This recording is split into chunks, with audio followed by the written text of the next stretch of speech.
प्रार्थनेच्या वेळेस ओम या शब्दाचा उच्चार करतो. बरोबर आहे? करतोय ना सगळे?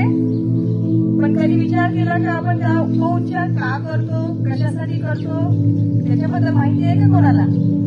बघा मी तुम्हाला सांगते.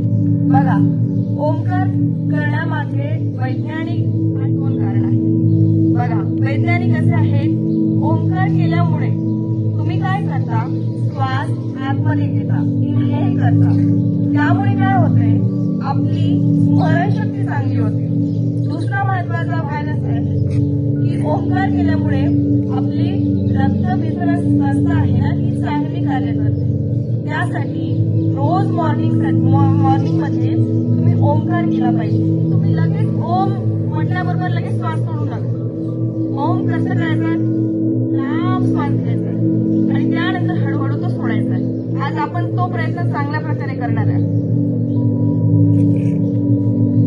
ज्यावेळेस ओम होईल त्यावेळेस तुम्ही मी जेव्हा करेल त्याच्यावर लक्ष ठेवायचं आहे. ओके? आता